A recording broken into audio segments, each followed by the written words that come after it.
DTV news కి స్వాగతం. Bulletin ముందుగా హెడ్లైన్స్ చూద్దాం. నమ్మిన సిద్ధాంతాలకు కట్టుబడిన గొప్ప వ్యక్తి సూరవరం సుధాకర్ రెడ్డి. సంస్మరణ సభలో గుర్తు చేసుకున్న సిపిఐ నారాయణ.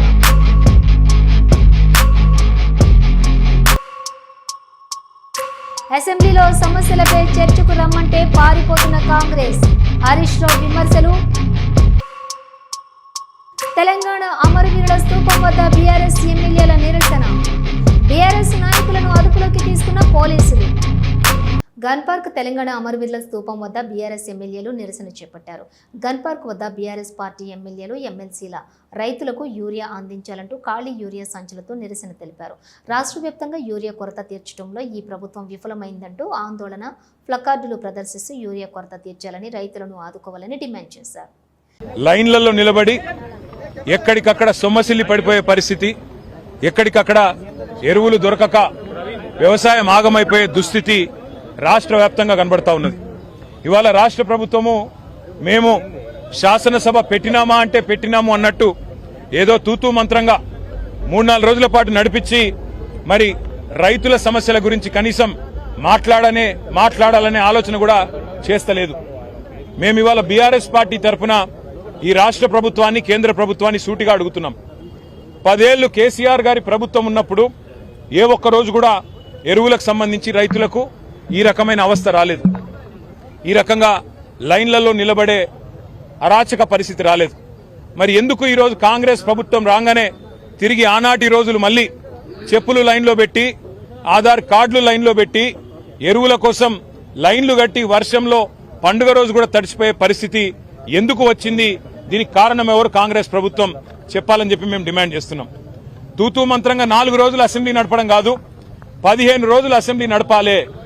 రైతుల అన్ని సమస్యలు, వర్షం అధిక వర్షం వల్ల, వరదల వల్ల ఇవాళ పంట నష్టపోయిన రైతుల గురించి కానీ, ఎరువులు సకాలంలో మీరు ఇవ్వలేకపోవడం వల్ల బ్లాక్ మార్కెటింగ్ కాంగ్రెస్ నాయకులు ఎవరైతే చేస్తున్నారో, యూరియా మాఫియా ఎవరైతే కాంగ్రెస్ నాయకులు చేస్తున్నారో వాళ్ళ వల్ల రైతులు పడుతున్న అవస్థల గురించి కూడా బ్రహ్మాండంగా సుదీర్ఘంగా చర్చించే అవకాశం ప్రభుత్వం ఇవ్వాలి. దాంతో పాటు ఇవాళ రాష్ట్ర వ్యాప్తంగా నెలకొని ఉన్న వ్యవసాయ సంక్షోభం మీద కూడా మాట్లాడే అవకాశం ఇవ్వాలి, చర్చ ఖచ్చితంగా పెట్టాలి. అట్లాగే ఫీజు రీయింబర్స్మెంట్ కూడా కాక పిల్లలు ఆగమైతా ఉన్నారు, వారి గురించి కూడా చర్చ జరగాల్సిన అవసరం ఉంది. రాష్ట్రంలో వర్షాల వల్ల చాలా చోట్ల అకాల వ్యాధులు, సీజనల్ వ్యాధులు వచ్చి ప్రజలు అవస్థలు పడతా ఉన్నారు. దాని గురించి కూడా సుదీర్ఘంగా చర్చ జరగాల్సిన అవసరం కూడా ఉంది. కేవలం 1-2 మీకు అనుకూలంగా ఉండే అంశాలు మాట్లాడుకొని దానిలో మైకు మీద కట్టు కాదు కాబట్టి, మాకు మైక్ ఇయ్యరు కాబట్టి మమ్మల్ని ఇష్టం వచ్చినట్టుగా దూషించి పైశాచిక ఆనందం పొందుతామంటే దానికోసం కాదు అసెంబ్లీ సమావేశాలు. అసెంబ్లీ సమావేశాలు ప్రజల సమస్యలు చర్చించడానికి, ప్రజల సమస్యలను ప్రభుత్వ దృష్టికి ప్రతిపక్షం తీసుకురావడానికే పెడతారు. కాబట్టి అన్ని అంశాలు సాకల్యంగా చర్చించాలి అంటే 15 రోజుల పాటు ఖచ్చితంగా చర్చ జరగాలి. అర్థవంతమైన చర్చ జరగడానికి బీఆర్ఎస్ ఎప్పుడు కూడా ముందుంటది. అన్ని విషయాలు, కాళేశ్వరం మీద మీరేసిన కమిషన్తో సహా, అది పీసీ ఘోష్ కమిషన్ కాదు, పీసీసీ కమిషన్ అది.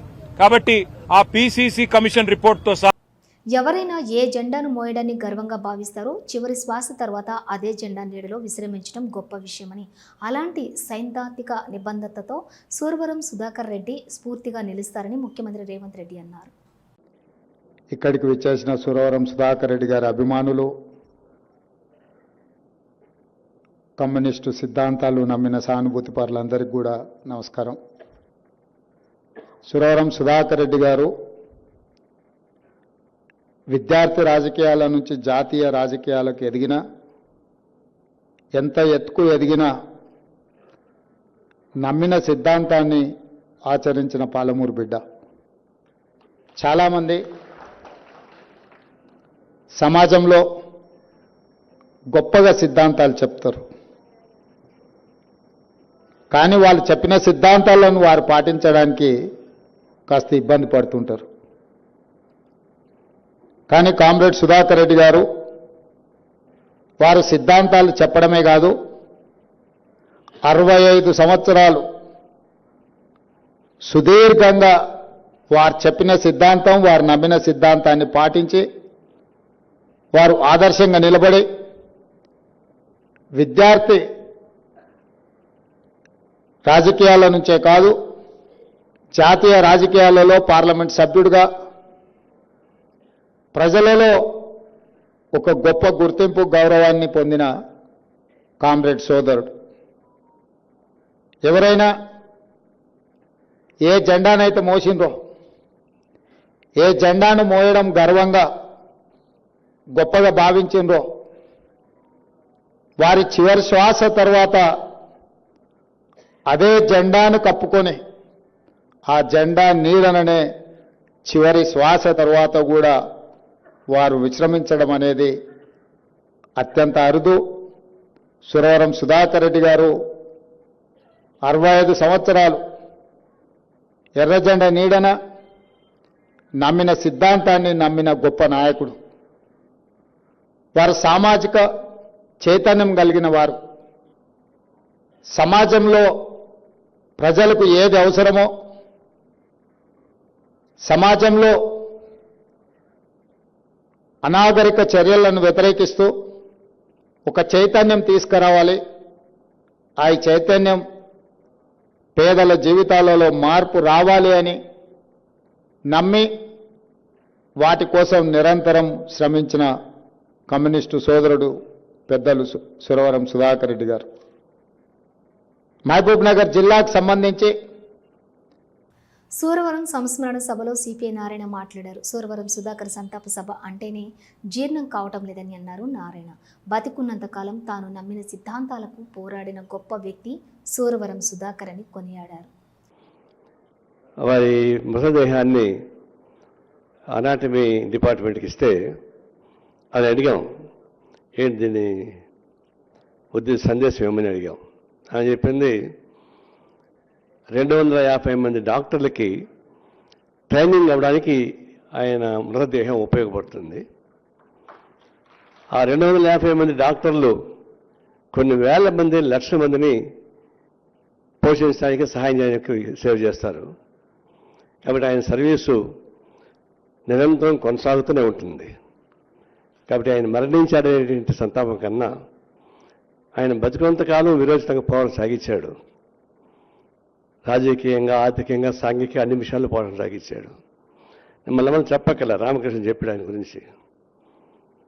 అయితే ఎంత పోరాటం సాగించాడో ఆయన శరీరంతో కూడా అంతే పోరాటం సాగించాడు.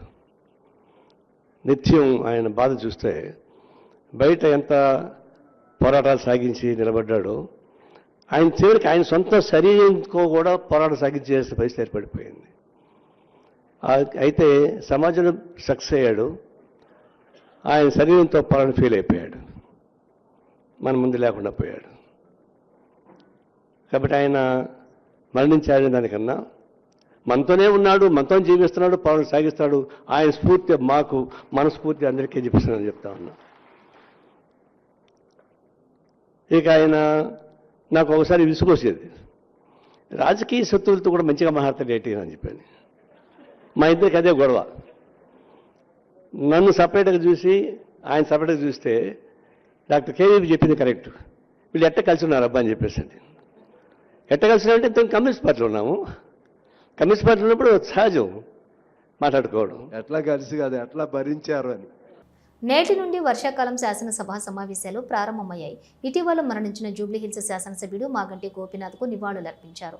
బీఆర్ఎస్ వర్కింగ్ ప్రెసిడెంట్ కేటీఆర్ మాట్లాడుతూ మాగంటి గోపీనాథ్ ఎల్లప్పుడూ ప్రజాసేవకై తప్పించేవారని, తన అనారోగ్యంగా ఉన్నప్పటికీ కూడా ఎవరికీ ఆ విషయం తెలియనిచ్చేవారు కాదని అన్నారు కేటీఆర్. కూడా ఇంత తీవ్రంగా ఉందని కానీ ఎన్నడూ ఎక్కడ కూడా చెప్పుకోలేదు, ఎవరికి కూడా పంచుకోలేదు అధ్యక్ష.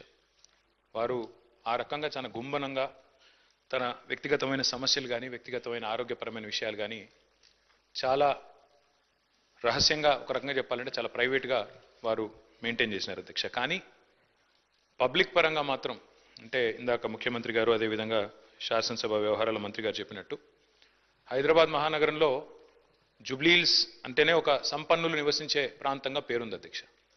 కానీ జూబ్లీహిల్స్ నియోజకవర్గం పరిస్థితి చూస్తే దానికి పూర్తి భిన్నం అధ్యక్ష. పేరుకి జూబ్లీహిల్స్ నియోజకవర్గం, కానీ అక్కడ ఉండేది మొత్తం కూడా పేద ప్రజలు.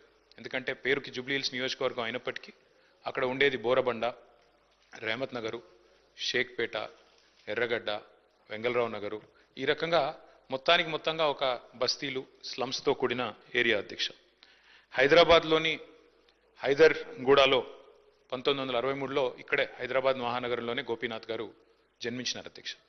తర్వాత వారు ఇక్కడే చదువుకుని ఇక్కడే మరి ఉస్మానియాలో డిగ్రీ కూడా చేసి తర్వాత ఎన్టీ రామారావు గారికి అభిమానిగా తెలుగుదేశం పార్టీ స్థాపించిన తర్వాత వారు రాజకీయాల్లో అడుగుపెట్టినారు.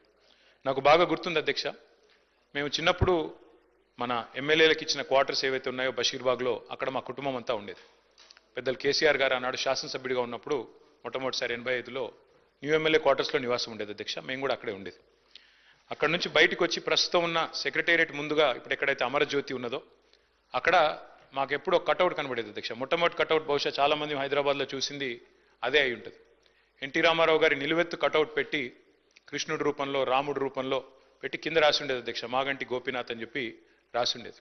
ఒక రకంగా చెప్పాలంటే హైదరాబాద్లో ఈ కటౌట్స్ కల్చర్ కానీ రకంగా చెప్పాలంటే ఆనాడు తెలుగుదేశం పార్టీ అధికారంలో ఉన్నప్పుడు ఈ రకంగా మరి ఒక పర్మనెంట్గా ఒక కటౌట్ తనకంటూ ఏర్పాటు చేసుకున్న నాయకుడు మాగంటి గోపీనాథ్ గారు.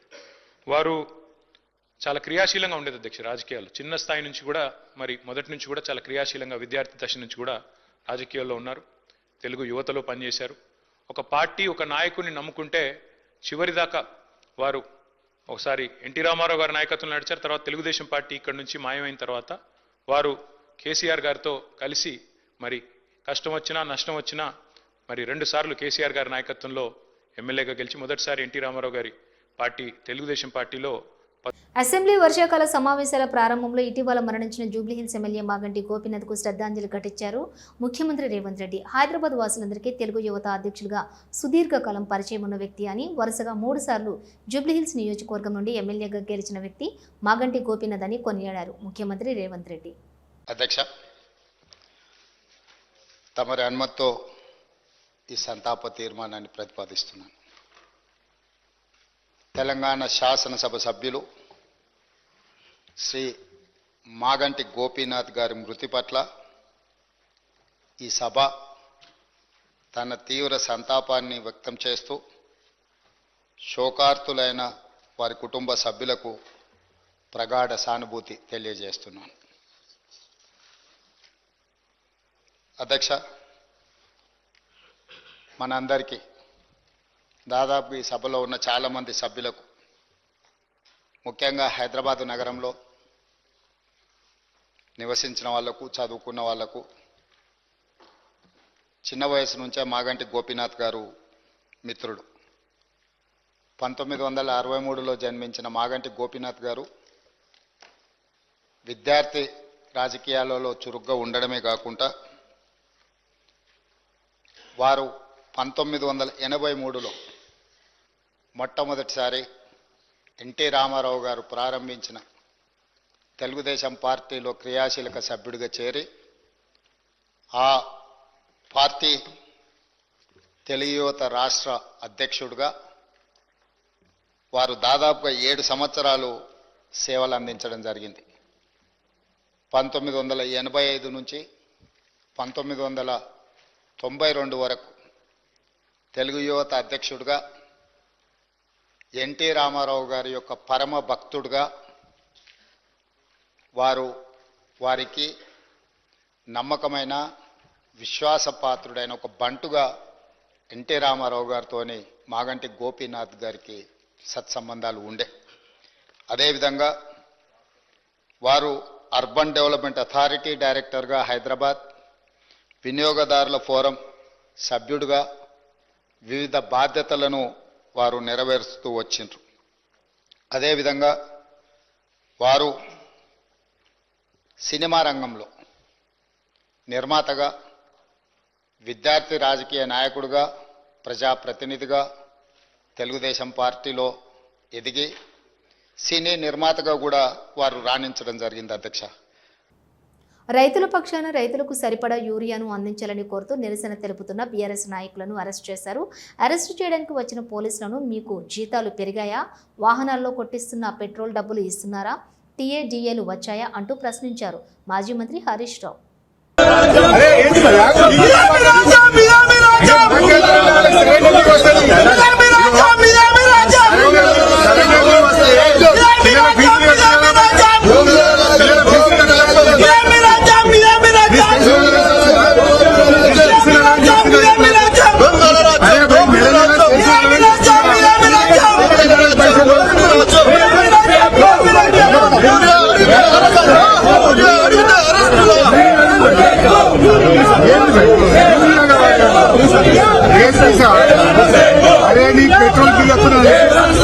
కాంపౌండ్ ఉద్యోగవుతలేదు నీకు. నీ పోలీస్ జీప్ లా పెట్రోల్ పైసలు ఇస్తాడు రేవంత్ రెడ్డి.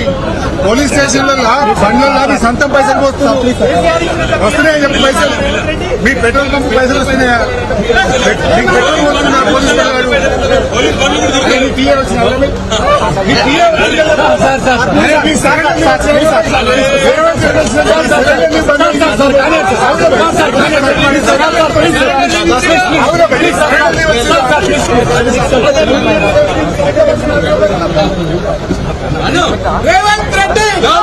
తెలంగాణ రైతన్నకు అవసరమైన ఎరువుల సరఫరాలో ఘోరంగా విఫలమైన కాంగ్రెస్ సర్కార్పై నిరసనగా బీఆర్ఎస్ పార్టీ చేపట్టిన సచివాలయం ముట్టడికి వెళ్లారు బీఆర్ఎస్ నాయకులు.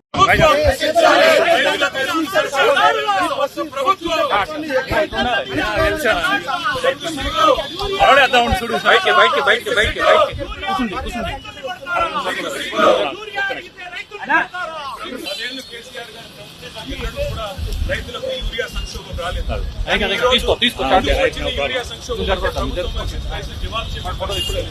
శాసనసభలో చర్చ పెట్టమంటే పెట్టరు, సమాధానం ఇవ్వమంటే ఇవ్వరు.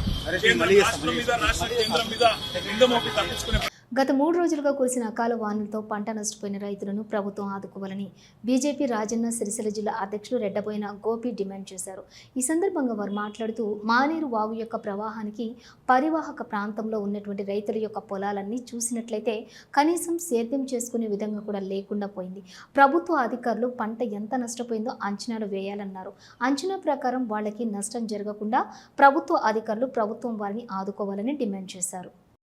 గత 3-4 రోజుల నుండి గంభీరపేట మండలం నర్మాల డ్యాం ఉప్పొంగడం, అందులో 4-5 చిక్కుకొని ఉండడం, మరి కేంద్ర హోంశాఖ సహాయ మంత్రి అమిత్ షా గారు, మరి రక్షణ శాఖ మంత్రి రాజ్నాథ్ సింగ్ గారి ద్వారా సంవయనం చేసి బండి సంజయ్ కుమార్ గారు మరి ప్రాణ నష్టం కాకుండా పాపం నాగయ్య అనే వ్యక్తి కనవరకుండా పోయింది. వారి సమాచారం ఇంతవరకు మనకు రాలేదు. కానీ ప్రాణ నష్టం కాకుండా ఎట్టకేలకు వారిని ఇంటికైతే చేర్చిండ్రు.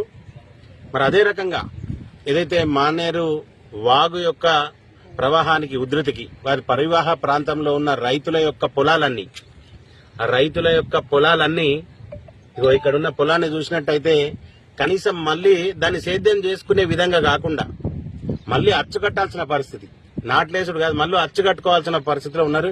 ఇలా చంద్రవన్న పొలం 3 ఎకరాలు ఉంటే కనీసం మొత్తం రాళ్లు తేరిపోయింది ఆ ప్రవాహానికి. కాబట్టి అధికారులు కూడా చాలా కష్టపడ్డారు.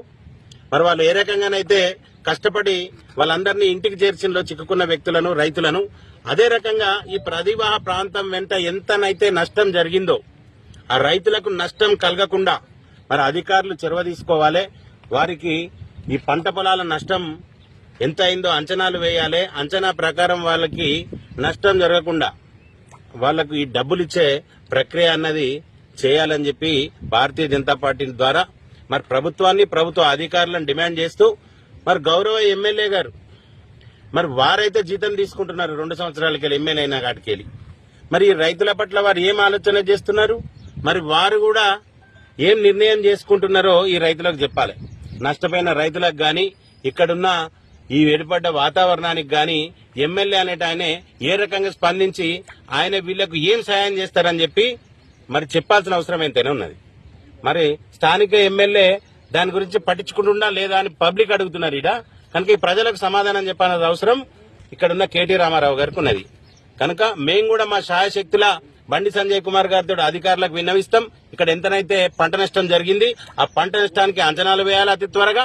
అదే రకంగా వాళ్లకు న్యాయం చేసి ఆ పంట నష్ట డబ్బులు ఇప్పించాలని చెప్పి భారతీయ జనతా పార్టీని డిమాండ్ చేస్తారు. ప్రజా సమస్యలపై చర్చించకుండా సభ వాయిదా వేసుకుని పారిపోవాలని కాంగ్రెస్ ప్రభుత్వం చూస్తోందని విమర్శించారు మాజీ మంత్రి సిద్దిపేట ఎమ్మెల్యే హరీష్ రావు.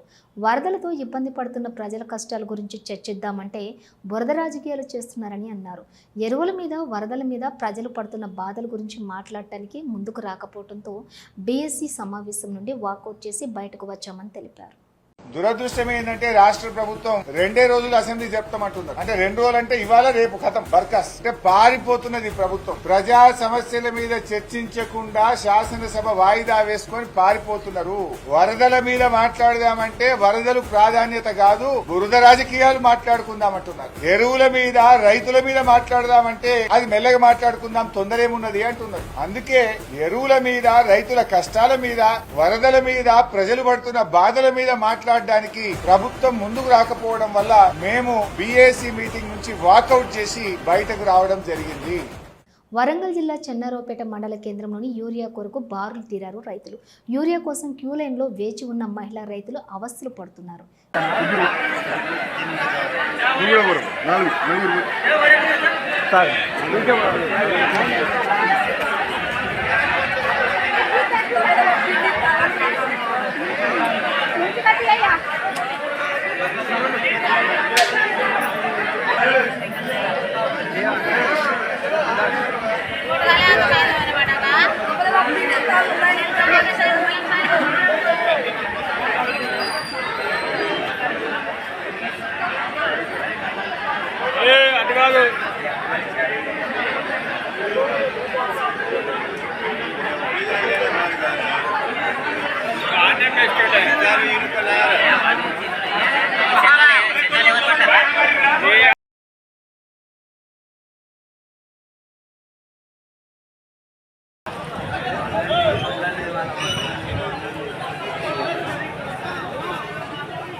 ఇవి బులెటిన్ విశేషాలు. మరో బులెటిన్తో మళ్ళీ